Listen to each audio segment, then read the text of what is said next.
I saw players who give everything to get the result. And it's not easy against a team who play man marking all over the pitch and follow you, even if you go to the toilet.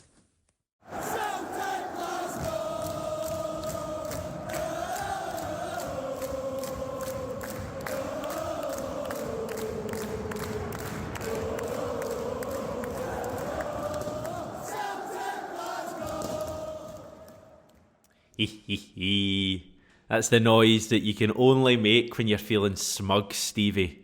What would your smug noise be right now? Just laughter, I guess. Yeah, I'll echo that. A wee hee chuckle.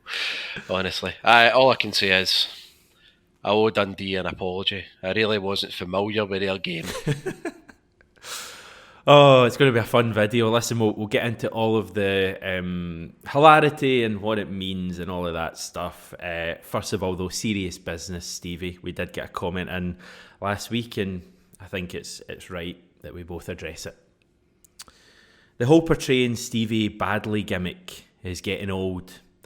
How he hasn't had a go at you for moving to Oz to boost your book about Ange, only for him to leave 4 days later, is beyond me. Stevie, I've got to apologise. I know you're unhappy about this, me moving to Australia to boost my book, leaving you, and just in front of everyone. I just genuinely want to apologise, mate. No, you don't.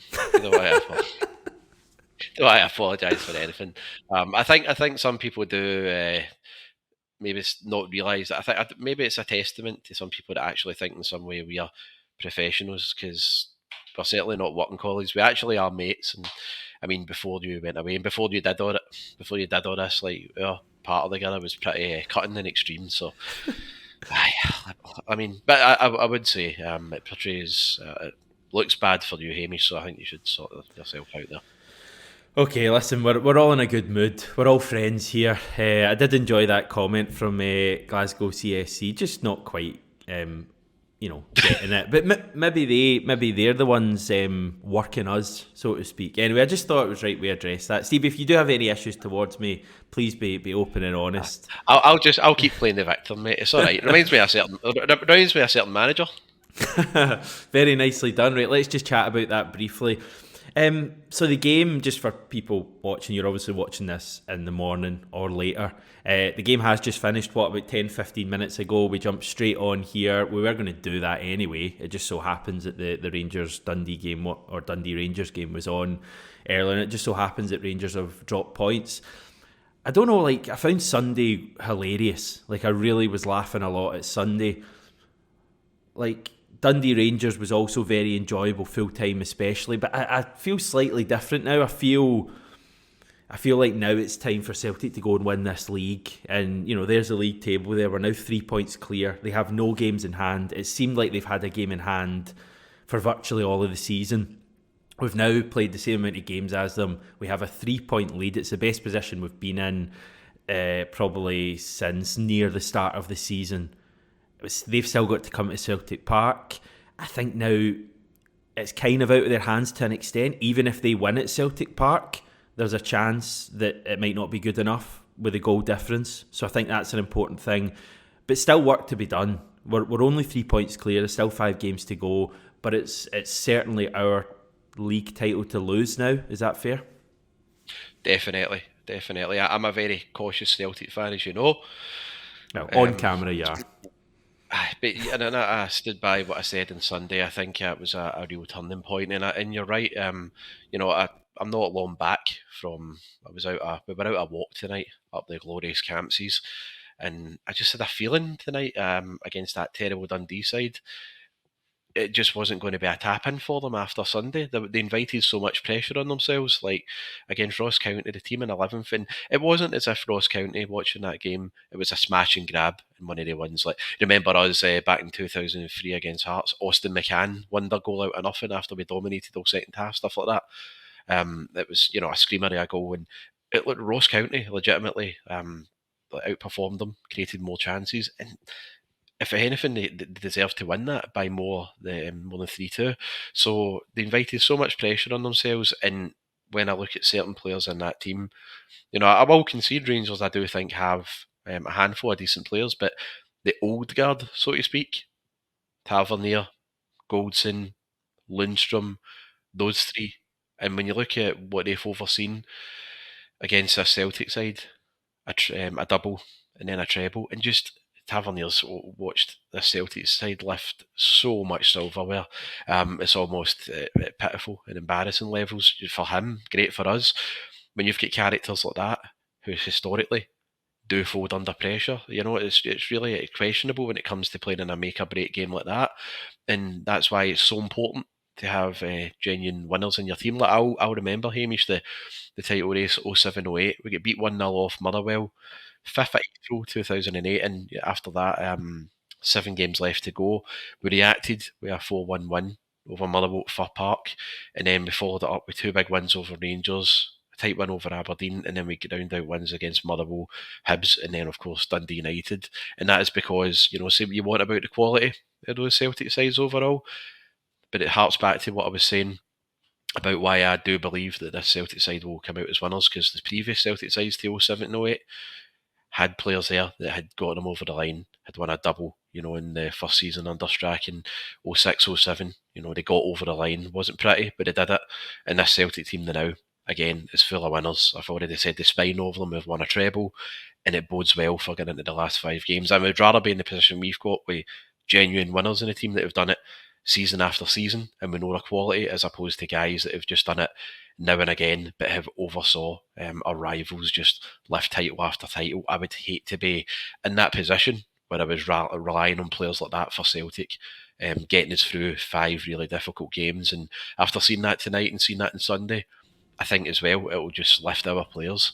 Yeah. Of course, psychology, as I said, in these title races, it's a massive part of getting through it. It's a massive part of being winners. And every one of the players tonight, like Brendan will say, "Oh no, I wasn't watching the game." Lies. He would have been. The players would have all been watching that. They would have been delighted after it. They know it's in their own hands now. They know that we're in the pole position. No more games in hand that we have to look over our shoulder at.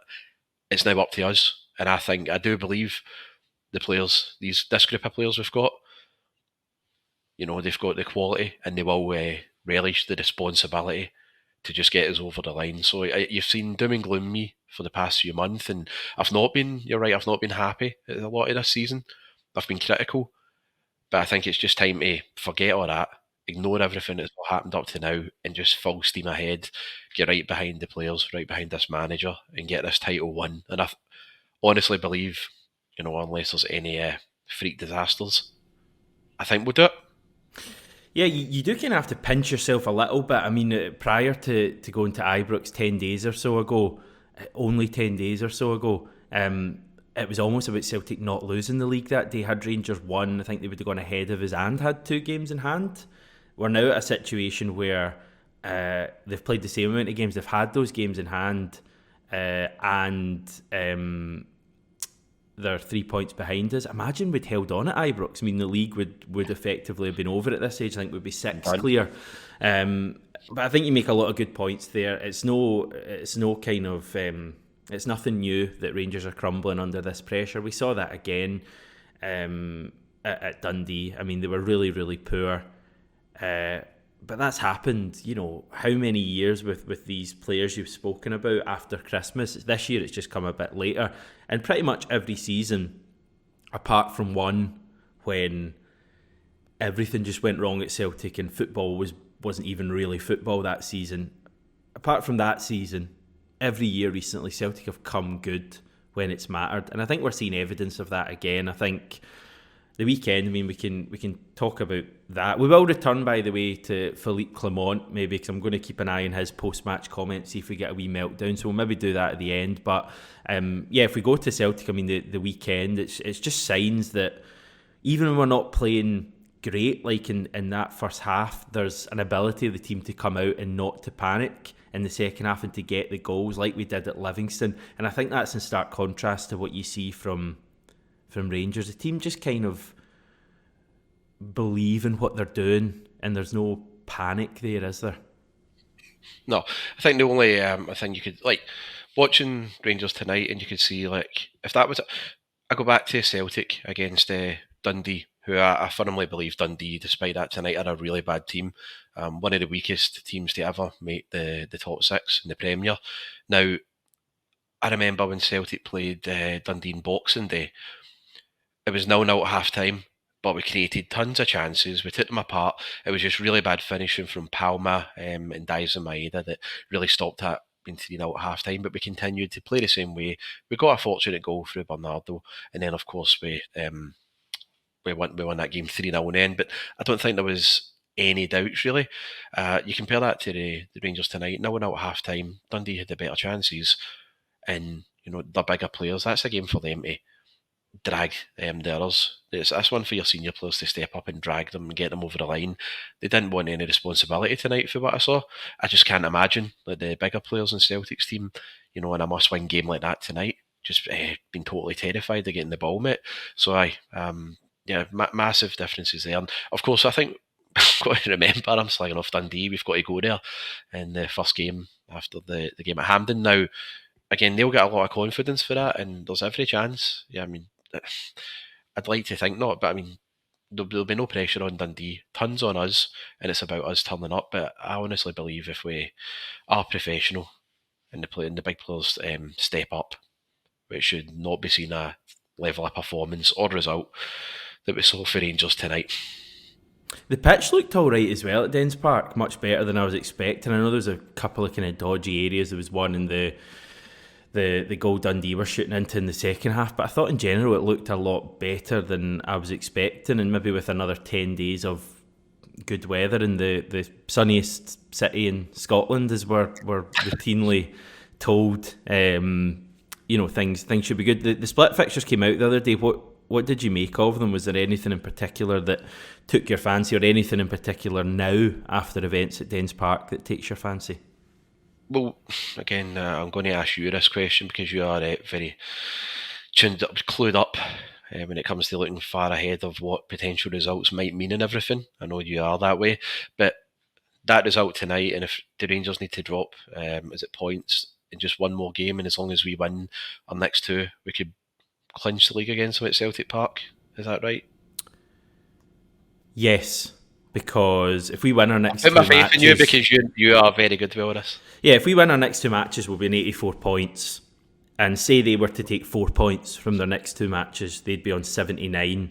So we'd be 5 ahead with 3 matches to go. If we beat them at Celtic Park, we'd be 8 ahead with 2 to go, so the league would be over. Now, I'm surprised the SPFL have left this opportunity open. I said that yesterday. I thought we'd be second match just to avoid this. For whatever reason, they put it in for the third match, and we're only 3 points ahead, so I'm very wary of getting ahead of ourselves and talking about potentially winning the league. I don't feel it's quite at that stage yet, really. But you are only talking drop points from Rangers at St Mirren, and for me, St Mirren are a better team than Dundee. You've got Kilmarnock still to go to Ibrox as well. Kilmarnock are better than St Mirren, so I mean those are 2 tough matches. If they were to drop points in either of them and we win our 2, then you're looking at that Celtic Park derby as being a potential clinch. And how amazing would that be? It'd be phenomenal, really. Of course, the thing is as well, we've seen it before when we clinched the league against them in 2018. Yeah. Too, which people seem to forget about when it comes to title, deciders there. That wasn't quite a title race, though, so granted there. But you're asking me about these games. That was a big one that stood out. I really thought we'd be playing Rangers in the first weekend in May. I was shocked that the top weeks let it be match day 3. I really was. But yeah, at the same time, you're right about not getting ahead of ourselves, because I hate. I generally am quite cautious. I don't get ahead of myself in general, as you know. Again, this is me, who we were 9 points clear after we beat St Johnstone 7-0, and I was like, this is nowhere near done, when 99% of fans said it would. But yeah, just really encouraged after seeing our performance result at the weekend and what I've seen for our rivals. I really am. But of course, it could all change. We could put in a stinker at the weekend and anything could happen against Dundee. It's unlikely, but you just never know in one of these title races. But again, it's all just about quality there, Hamish, and I think we've got the favourable run into. I totally agree with what you say, by the way, against Kilmarnock. I think there's every chance they could drop points there. Kilmarnock in 4th place, but the way that McInnes sets up, not just it's a rugby part, but some of the performances they've had on the road. Because remember, famously, Kilmarnock couldn't buy a win away, like they were terrible. And then you've seen them come to Celtic Park, get a result there, and they've not been mugs on their travels at all. So that's going to be really tough for Rangers as well. But I'm very encouraged from what I saw tonight and the fixtures that lie ahead, which is a good sign for everyone if I'm positive about something. It is. I mean, you just one game at a time, don't you? And Dundee away, it's a tough game. Reminds me a lot of, I said this yesterday, reminds me a lot of that Ross County game a couple of years ago in Postecoglou's first game after the split. Tough place to go, etc. Just win that, find a way to win that. Then Hearts come to Celtic Park. That's a tough game, but difficult. Full Celtic Park, Saturday 3 p.m. Everyone focused on winning the title. You kind of feel good about our chances. And as I say, that derby, I think now it's fair to say, is a must-win for Rangers. Because if they don't win that, they're going to need us probably to slip up in 2 matches. Unless their goal difference dramatically improves. But, we've kind of, it's gone under the radar, but I think our goal difference is now maybe, is it 5 better at the moment? So that's something that's worth kind of keeping an eye on. And with 5 games to go, 5 is quite a big margin. Anything else you want to say about the title race? People will be wishing we could just stay on for an hour and slag off Rangers, but I think generally we're feeling good, but still work to be done.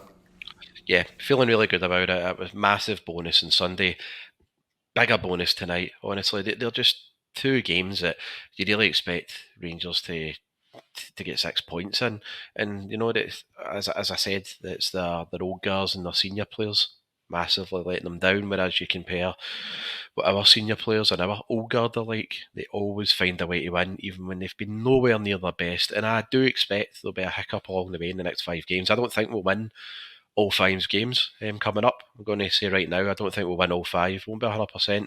But more importantly, I don't think Rangers will either, Hamish, after what I've seen in the past few days. Well, we can't both win all 5 because one of them's against each other. So sound logic. Right, okay. Okay, fair enough. You know what I was getting at, though. Yeah, completely. Right, there's a couple of wee stat bits I want to talk about. One that you brought up and messaged me on WhatsApp, and another that I've kind of looked up just because I think it's quite interesting. So the first one we've got here is the minutes Celtic have conceded goals in this season, and in terms of 10-minute intervals, as we've got there, pretty remarkable that 45% of the goals Celtic have conceded this season have come in the final 10 minutes. I guess it's not totally surprising when you look at, I think 3 of Rangers' 4 goals they've scored against us have been in that kind of last 10 minutes. Kelly and Motherwell have all scored multiple goals late on against us. But I guess that's just the part that if we can kind of keep that down in the closing stage of the season and see games out, you're feeling even better about our chances. Aye, very much so. And I wasn't fully surprised to see that the stat, especially when you saw how ropey things were in that winter period. But I think everyone will point to things being more solid when Cameron and Carter Vickers is in that side, which I do believe. But even with conceded goals in injury time when he's been there, of course, it was a Matondo goal at Ibrox. But I think he was on the pitch when we drew 1 each against Motherwell as well, when that set piece came in and Greg Taylor was up against the tallest guy in the pitch. God, it seems like such a long time ago there. But yeah, hoping that's I hope, very encouraging, of course, to get the clean sheet as well at the weekend, because we hadn't been.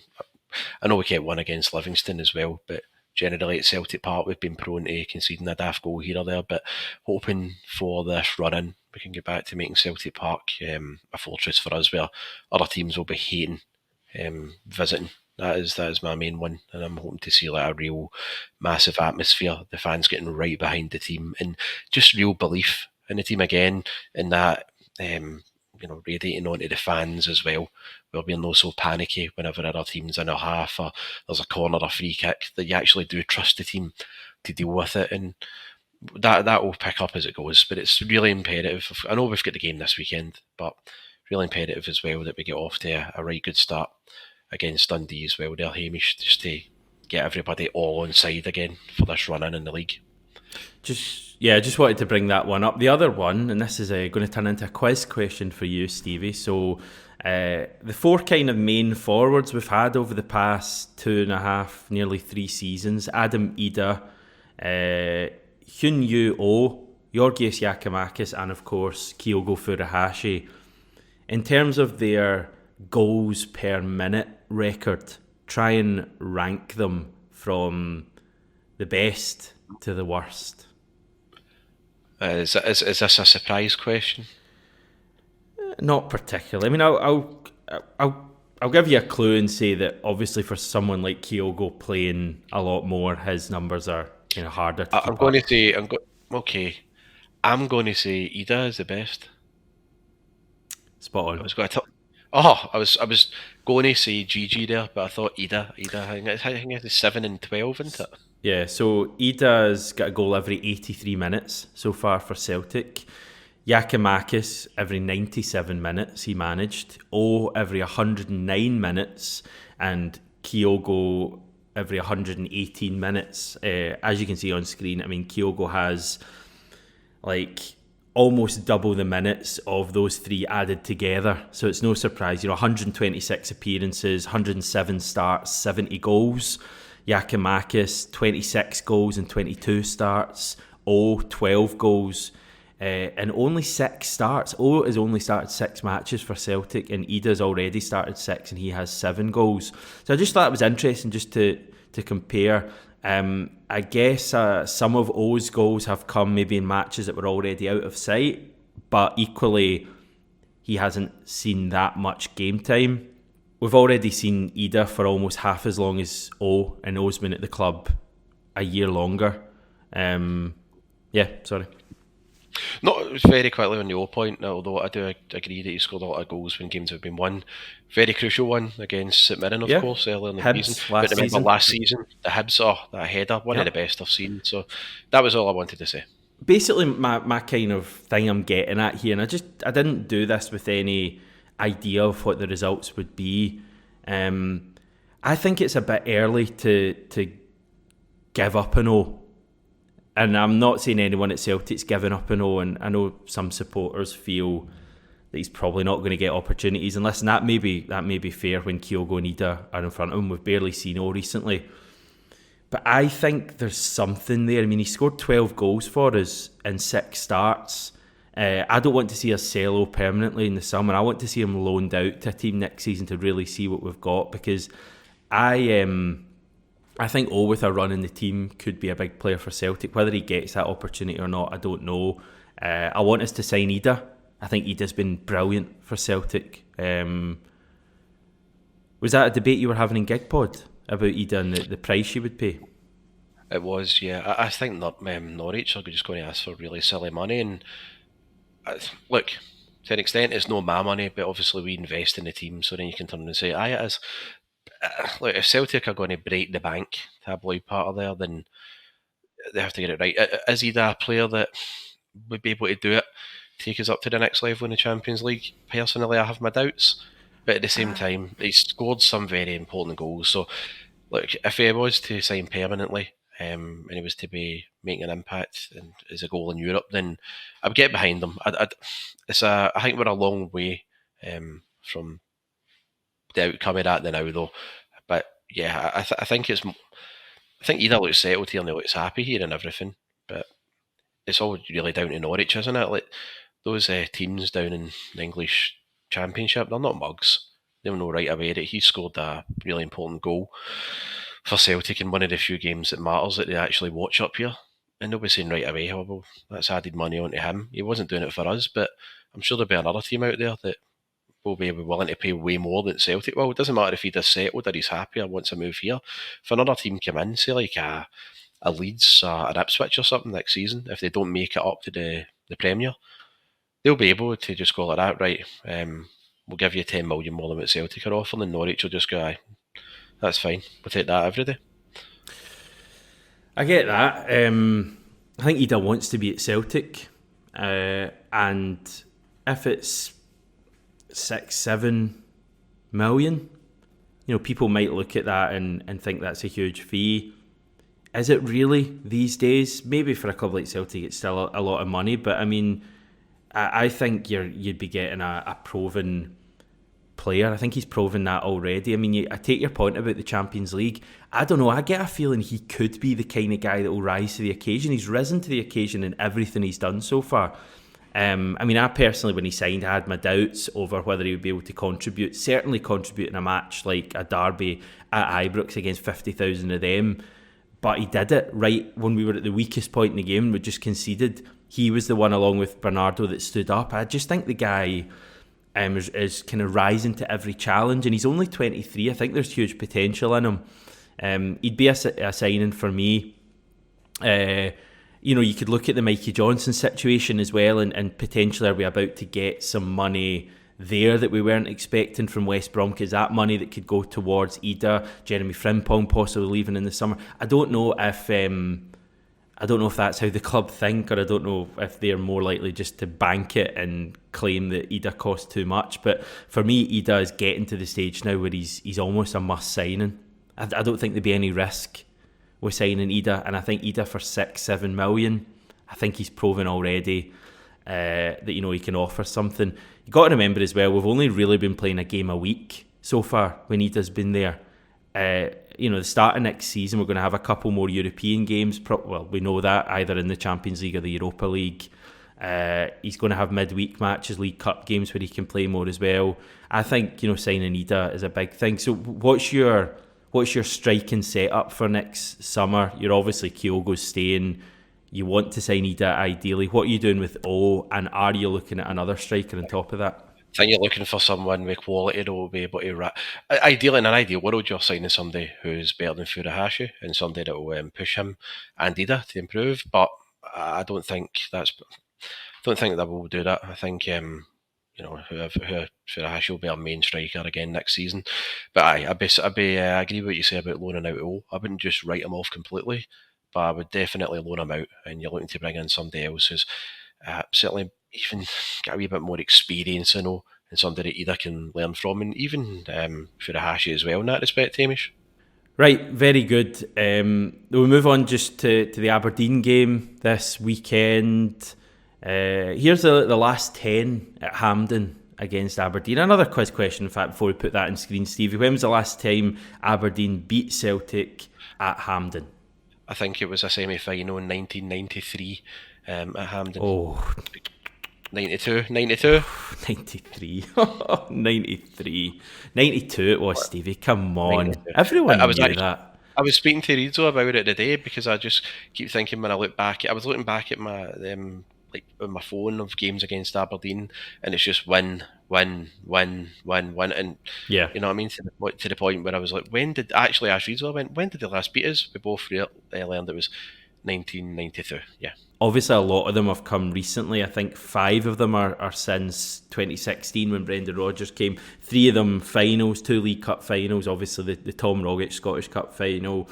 There was a game against them in November 2020 that we won 2-0 at Hampden that I have very little recollection of, and it turns out that's because it was during the COVID season. Christie scored a screamer, I remember that, and then El Yunusi. Is that not the final? Christie scored a screamer. No, because remember we played Hearts in the final. Right. Okay.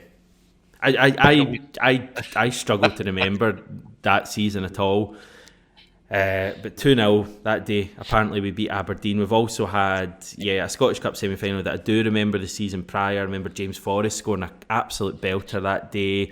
League Cup finals, Ryan Christie's one. We had the Rogic final, of course, the 3-0 one, which was also the Rogic and the Forrest final when Aberdeen did that crazy lining up in front of the huddle. Hilarious. Amazing.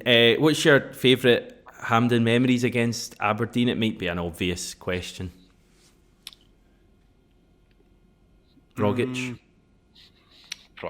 You'd have to notably say it was the Tom Rogic game. Well, I did really enjoy the 3-0 one. Okay, here's one of my shout is the 3-0 game in the old Betfred. It's still the old League Cup to me. Still the old CIS Cup. Aye, still the old the Coca-Cola Cup. No, that was that one. I remember I was in hospitality with a good friend of ours who will remain unnamed. I think you know who I'm talking about. Cracking day, brilliant after it, and all that free bevy. Oh, magic. I loved it. So I'm going to go with the 3-0 game just for the all-round experience. The selfish all-round experience that I had, Hamish. The Rogic final, 27th of May 2017, was just incredible. I remember it absolutely tipping down that day.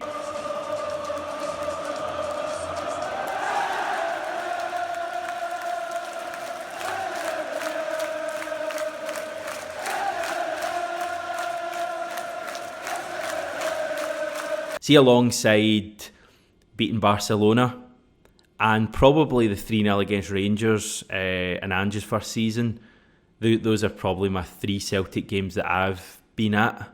And I think they'll take a lot of beating. I don't know what I would even put first. There's maybe even an argument that Scottish Cup final might be number 1 because it was the only one to make me cry. But yeah, amazing stuff. It won't be quite as emotional probably this weekend, but it's still a big game, semi-final, a chance to get back to the Scottish Cup final. We're expecting a big Celtic support at Hampden. I believe we've sold out our allocation. By the way, we'll get a preview from an Aberdeen fan tomorrow, my pal Ryan. He reckons, I think they've sold about 12 or 13,000 tickets.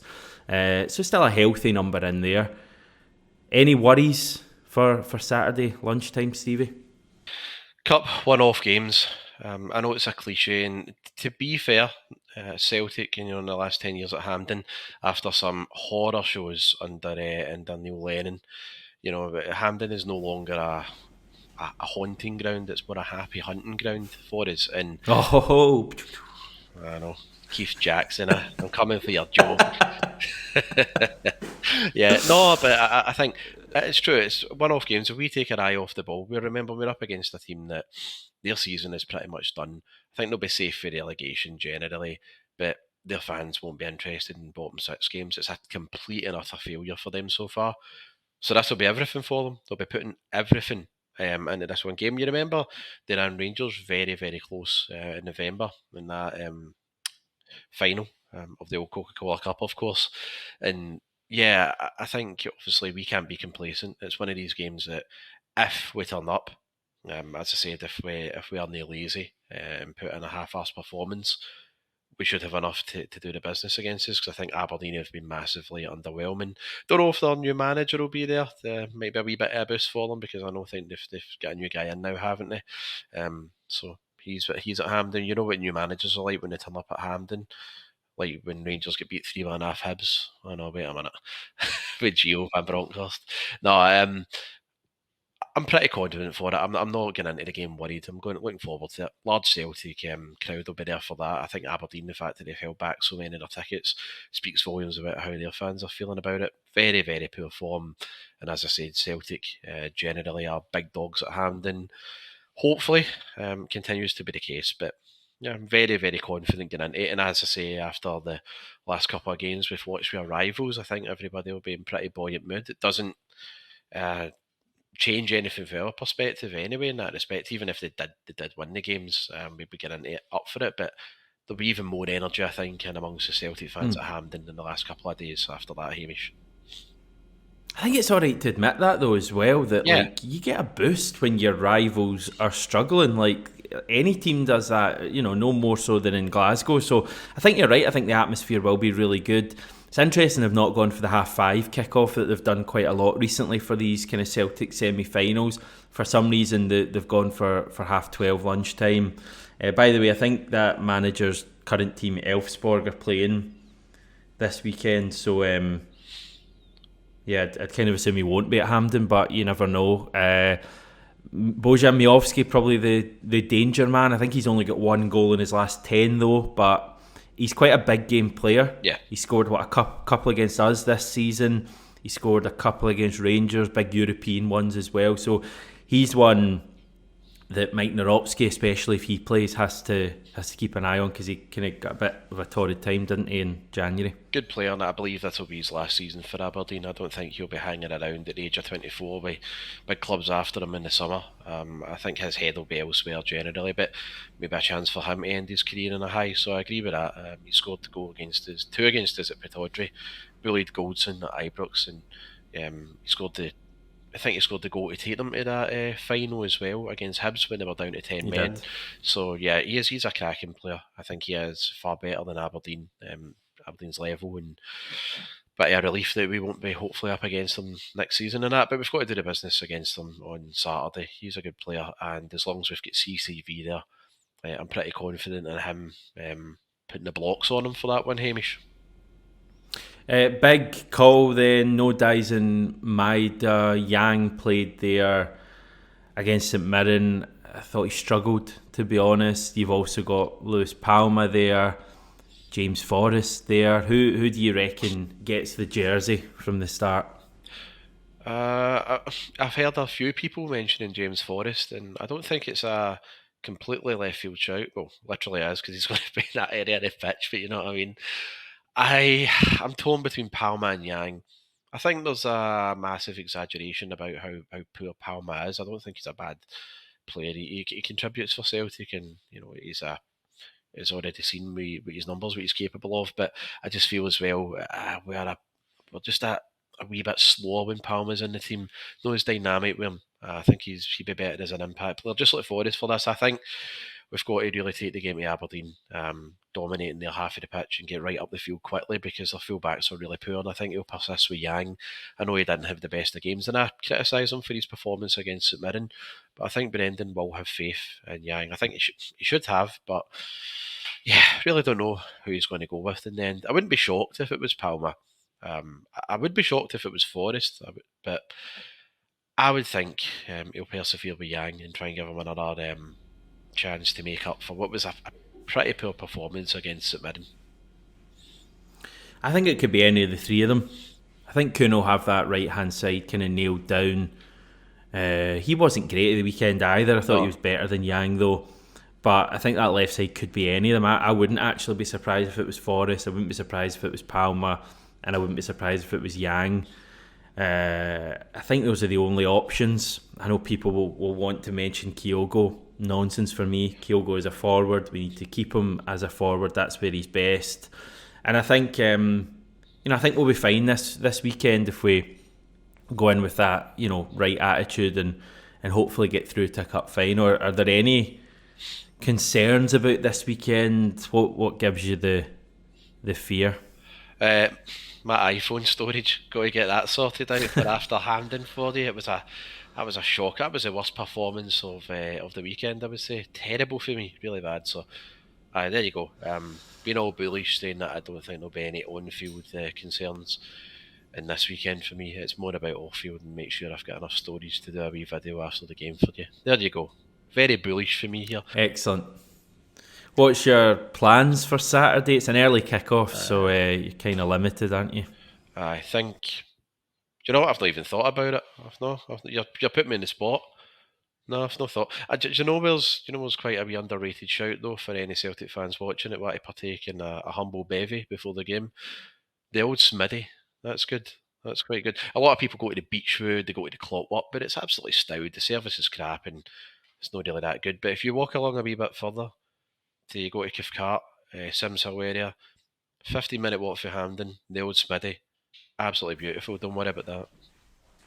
Where did we go after the Inverness Cup final?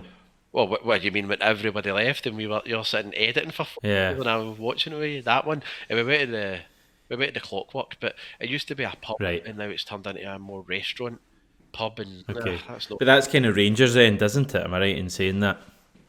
No, it's the Celtic end, mate. We control all that bit at hand.